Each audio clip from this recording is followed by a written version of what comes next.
Samsung M12 data warning setting. नमस्कार दोस्तों, स्वागत है आप सभी का राज यूट्यूब चैनल पर। तो दोस्तों, आज के इस वीडियो पर मैं आपको बताऊंगा कि कैसे आप जो है अपने सैमसंग के डिवाइस में डेटा वार्निंग सेट कैसे कर सकते हैं। एक लिमिटेशन के बाद दोस्तों आपको डेटा वार्निंग मिल जाएगा, ठीक है। अगर आप डेटा वार्निंग सेट करते हैं तो कैसे सेट करना है, कहाँ पे सेटिंग, जानने के लिए आपको ये सिर्फ वीडियो देखना है, ठीक है। और जो भी मैं आपको सेटिंग बताऊंगा उसी को आपको फॉलो करना है और उसके बाद जाके दोस्तों आपकी जो डिवाइस है उसमें डेटा वार्निंग सेट हो जाएगा। वीडियो शुरू करने से पहले दोस्तों, अगर आपने चैनल को सब्सक्राइब नहीं किया है तो सब्सक्राइब करते हुए बेल आइकन को क्लिक करें। अगर आप ऑनलाइन पैसा कमाना चाहते हैं तो वीडियो डिस्क्रिप्शन पर लिंक मिल जाएगा।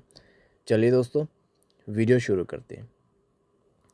तो सबसे पहले दोस्तों आपको जाना है मोबाइल की सेटिंग पर, कनेक्शन पे क्लिक करना है, मोबाइल डेटा यूजर्स ओपन कर लेना है।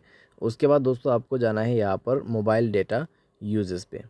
उसमें जाने के बाद दोस्तों आपको सेलेक्ट करना है गियर आइकन, ठीक है। राइट हैंड साइड टॉप में देखिए सेटिंग है, उसमें क्लिक करके डेटा वार्निंग इसको इनेबल करना है। उसके बाद डेटा वार्निंग आपको कितने में चाहिए, 2 GB 3 GB आप यहाँ पे अपने हिसाब से सेट कर सकते हैं। एंड देन आपको वार्निंग भेज दिया जाएगा जब 3 GB का यूज़ हो जाते हैं, ठीक है। तो इस तरीके से दोस्तों आप डेटा वार्निंग सेट कर सकते हैं अपने सैमसंग के डिवाइस में। तो बहुत ही आसान है, अगर आपको सेट करना है तो आप इस सेटिंग को फॉलो अप कर सकते हो। उम्मीद करते हैं आपको ये वीडियो पसंद आया होगा। Thanks for watching.